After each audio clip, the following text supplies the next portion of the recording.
Hello and welcome to Trojan Talk. I'm your host, Aaron Taylor. They'll be talking about homecoming this weekend, and my guest today is one of the big coordinators of all the homecoming activities here on campus, Director of Alumni Affairs, Faith Ward. Faith, thanks for joining me today. Thank you, dear. And if anything, homecoming would, I guess, biggest event for the Alumni Association. Absolutely. Because that's what it's all about. It's bringing alumni back to campus. Home. So obviously, are you excited about this weekend? Oh, absolutely, absolutely. Even with all the changes, it's still going to be a great weekend.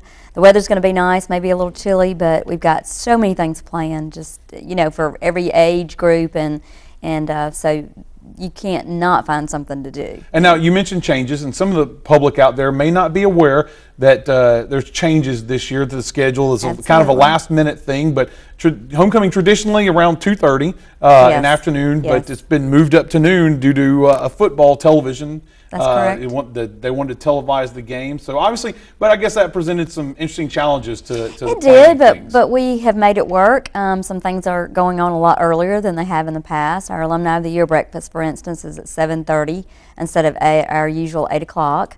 And then, of course, we'll have to do that quickly. The parade has been changed from 10 to 9 a.m.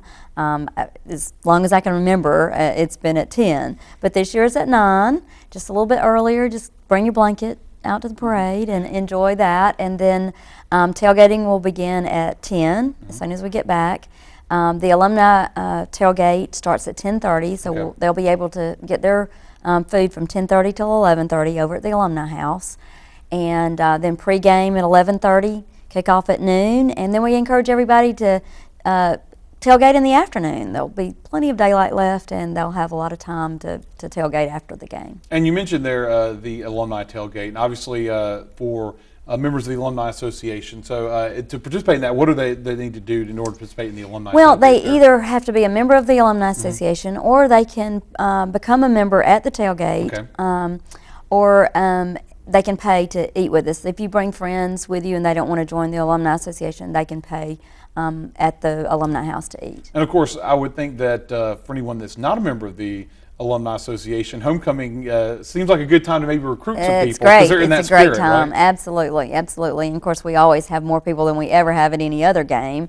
So it's just a really good day for people to mingle and mix and see old friends and make new friends, and we encourage everybody to come by the Alumni House. And you mentioned also that with the change in schedule, you were trying to encourage some people to do some afternoon events. Are you seeing a lot of that happening where people are kind of changing their homecoming plans for the afternoon? Right, we are, because a lot of people say we don't want it to be interrupted once we start tailgating. We don't want to have to leave and head over to the game and the pregame festivities. So a lot of people are going to just plan to leave after the game, go out to their tailgate spot.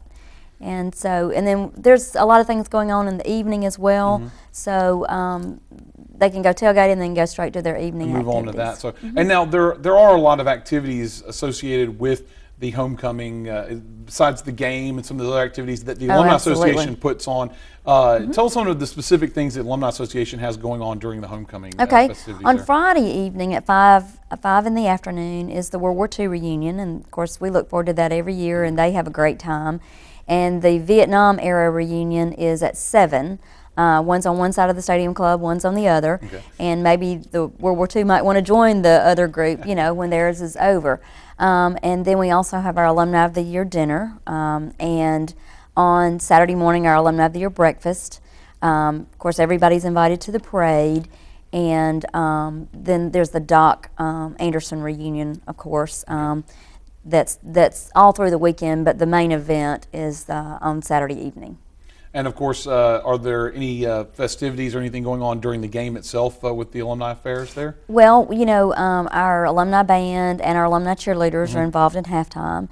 And of course, we'll recognize our Alumni of the Year, and this year that's Charleston Wright from Montgomery, Claudine Nichols from Mobile area, Brett Wilson with Parade Magazine from New York, and Senator Don Gates from Florida. Okay, and always that's a good opportunity to see some successful alums come back, and I know they have got to be proud to be recognized in front of all of their peers and fellow alums. Absolutely, and they'll enjoy sitting in the Chancellor's box, and they'll have a big treat this weekend. And of course, the activities all brought about to try to get people to come back to campus. And obviously, Absolutely.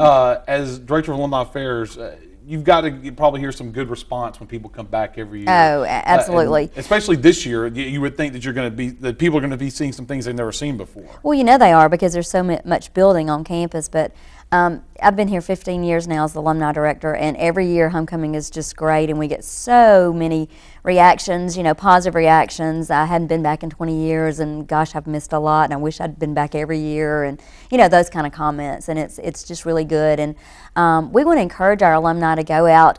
This year we're going to be celebrating our 125th birthday, and there's a website there, and we want to encourage them to go out and put information about themselves, or the good times that they enjoyed at Troy, and hopefully this weekend will help them bring back some memories that they had when they were here. And then be able to help out with the website there. Yes. So now, one quick thing is there's a holiday this week before the game, yes. and are you thinking that's going to be a benefit to attendance here, because folks like maybe have a chance to travel and more people may show up? Well, I think so, and I also think that faculty staff have time to have the day off, and they have time to get prepared for what they want to do on Saturday for homecoming. So I think it will be to our advantage. Of course, my office will not be having a holiday, but we'll just celebrate our holiday later. You'll have to do that a little bit, because obviously you're going to be just a little bit busy on Friday. So just a little now, busy. once again, if anybody, let's talk about parade time, location. So, 9 a.m. downtown on the square. Okay. Then tailgating starts immediately there after 10 o'clock. Pre-game is at 11:30. That's when you'll see the homecoming court. Okay. And then at halftime, of course, the Queen will be announced. Alumni of the Year will be recognized. Alumni band and alumni cheerleaders at halftime. And obviously a fun weekend for everyone to come back and see Troy. So. Might be a little chilly, but the weather's supposed to be great. But they say it's good football weather. Absolutely. So, and hopefully it'll be a good football weather for the Trojans this weekend. So. I hope it'll be a good football day for the Trojans. There we go. Well, congratulations for another year of homecoming, and hopefully everything will work out. Thank you, dear. Thank you.